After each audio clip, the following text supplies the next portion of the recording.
I was born and raised in Austin. I was born here June 27, 1968. We've been homeless a few times, actually, though.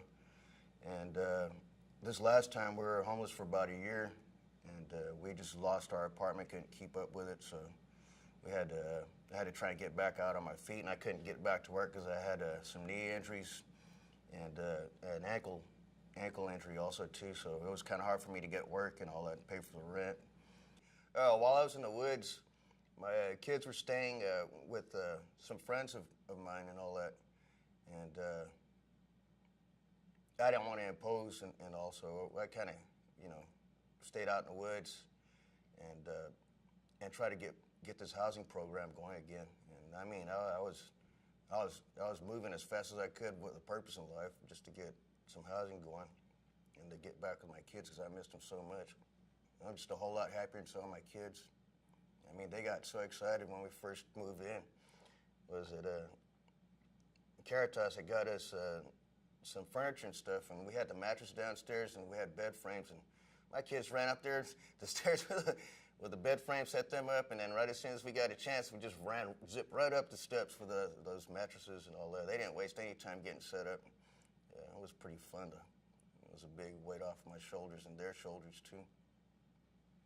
One thing I can tell you, I'm so happy right now. They made my life and my kids' life a whole lot better. To me, being back in housing means that I'm carrying on my responsibility as being a responsible father, because I care about my kids. And I always go by a motto, never leave a soldier behind.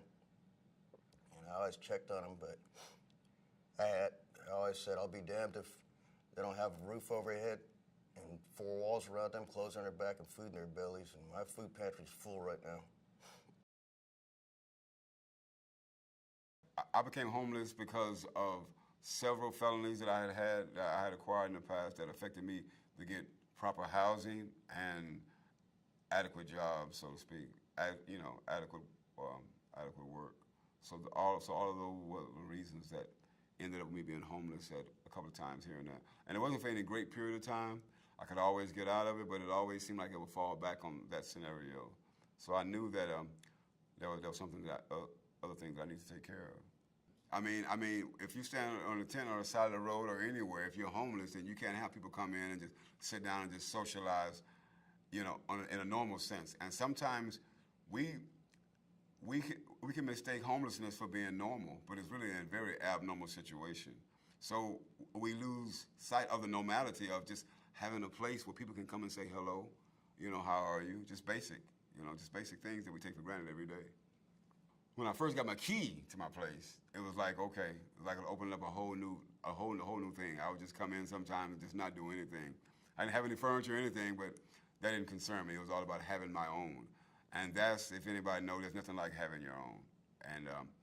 And it's it's an experience that everybody should have, and it shouldn't be taken for granted, for one thing, but it should definitely be an opportunity for people if they never experienced it.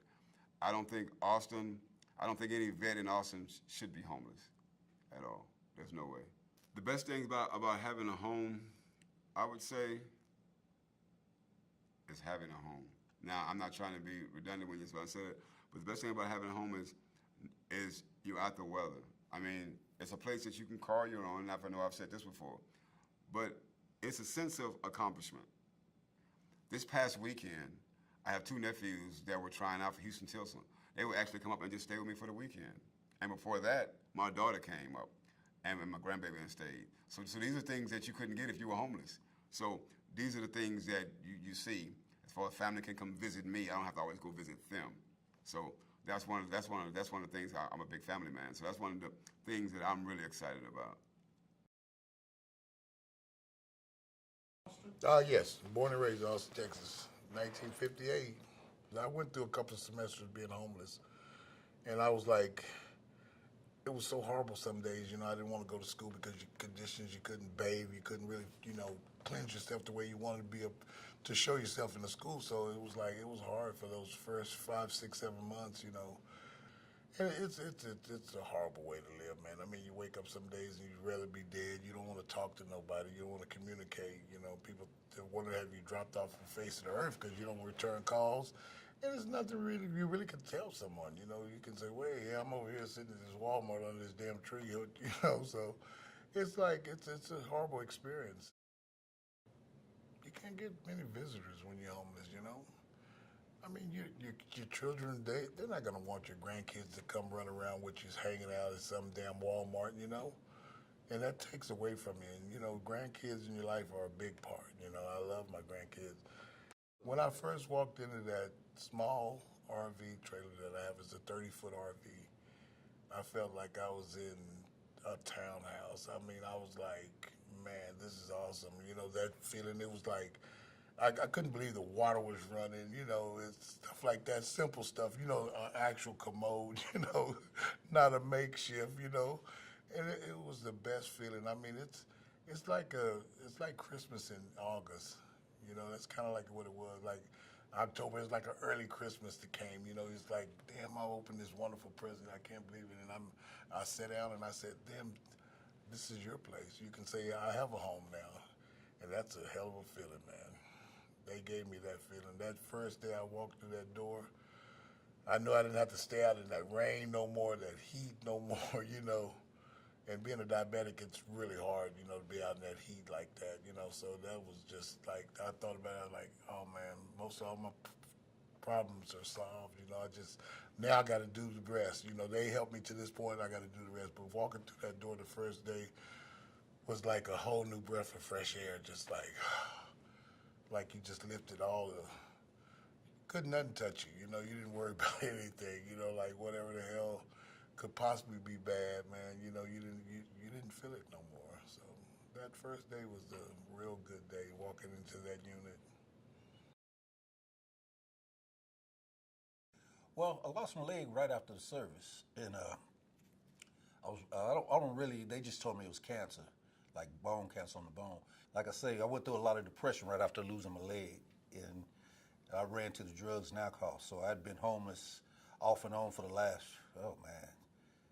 10 years, 15 years. And having my own place, I was just peaceful, man, relaxation. I can go take care of my business, and I got a place to come home to and relax, cook my own food. You know, don't have to worry about getting in a line to use a bathroom, getting in a line to eat. So it's just relaxing. It takes a lot of worry out for me. I guess it's stress, wondering how I'm going to eat, where I'm got to go this morning. Yeah. It's changed my life in a lot of different ways. Like, I get up in the morning and I got things I need to do and take care of business, where when I was on the streets, I didn't have to worry. I was just like, I ain't going to do that today. I ain't going to do this today. But now I'm getting up, going to take care of business, getting my life in order. Things I should have been and did, I'm taking care of now.